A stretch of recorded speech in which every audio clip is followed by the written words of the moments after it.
నందిగామలో ఖచ్చితంగా గెలుస్తాం. జగనన్న మా సోదరుల మీద పెట్టుకున్న నమ్మకాన్ని నిలబెట్టుకుంటాం. ఎమ్మెల్యే డాక్టర్ మొండితోక జగన్మోహన్ రావు గారు నందిగామ అసెంబ్లీ టికెట్ ఖరారు తర్వాత మొదటిసారి మీడియాతో మాట్లాడిన ఎమ్మెల్యే డాక్టర్ మొండితోక జగన్మోహన్ రావు 5 ఏళ్ల పాలనలో నందిగామ నియోజకవర్గాన్ని అభివృద్ధి చేసి చూపించాం. మరింత అభివృద్ధి చేసేందుకు ప్రజలను మరో అవకాశం కోరుతున్నాం. MLA doctor Mondithoka Jaganmohan Rao. నందిగామ శాసనసభ నియోజకవర్గానికి తిరిగి నన్ను ఎంపిక చేయడం పట్ల ఈ రాష్ట్ర ముఖ్యమంత్రి జగన్మోహన్ రెడ్డి గారికి ధన్యవాదాలు తెలియజేస్తున్నా.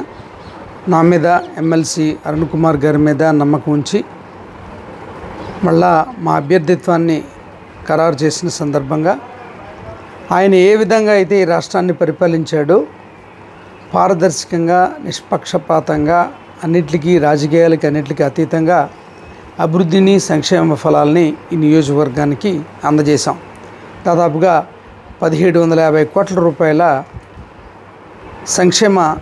సంక్షేమానికే ఇవ్వడం జరిగింది. అదేవిధంగా డెవలప్మెంటల్ యాక్టివిటీస్ ఎట్లా తీసుకున్నా రమారమి 500 కోట్ల రూపాయలు వెచ్చించడం జరిగింది.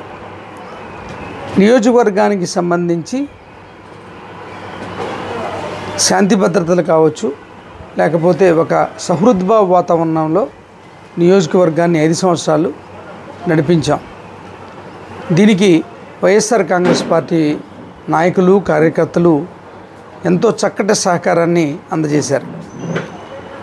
అందువల్లనే నందిగామ ఒక మంచి వాతావరణంలో 5 సంవత్సరాలు ప్రభుత్వం ఇచ్చినటువంటి అభివృద్ధి సంక్షేమ ఫలాలని అందుకోవడమే కాకుండా శాంతి సామరస్యంతో అందరూ ఉన్నారు. రానున్న రోజుల్లో మరింత ముందుకు ఈ నియోజకవర్గానికి తీసుకెళ్తాం.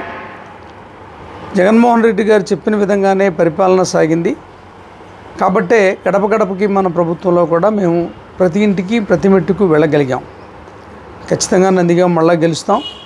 జగన్మోహన్ రెడ్డి గారు మా మీద పెట్టిన నమ్మకాన్ని నిలబెట్టుకుంటాం. అదేవిధంగా నందిగామ ప్రజలకి మరింత అభివృద్ధి ఫలాలని మంచి నియోజకవర్గానికి సంబంధించి భవిష్యత్ అవసరాలను కూడా తీర్చిదిద్దడానికి మేము ప్రణాళికలు వేసుకున్నాం. ఆ విధంగానే ముందుకు అడుగు వేస్తాం. ఎన్నికల ప్రచారం ఇవాళ నోటిఫికేషన్ వస్తుంది కాబట్టి వెంటనే 1 or 2 డేస్లో స్టార్ట్ చేస్తాం. కానీ వాస్తవానికి ఎప్పటి నుంచో మేము ప్రజల మధ్యనే ఉన్నాం. కొత్తగా మేము ప్రచారం చేయాల్సిన పని లేదు. ఎందుకంటే మేము ఏం చేస్తున్నాం, ఏం చేసాం, ఈ ప్రభుత్వం ఏం చేసింది అనేది ప్రజలందరికీ తెలుసు. చేసింది చెప్పడమే, చేయబోయేది చెప్పడం. ఖచ్చితంగా మేనిఫెస్టోలో 99% పూర్తి చేసిన తర్వాత దాని అర్థం ప్రజలు ఏ మేనిఫెస్టోని చూసి మాకు ఓటేశారో, ఏ విశ్వాసంతో మాకు ఓటేశారో దాన్ని మేము నిలబెట్టుకున్నాం.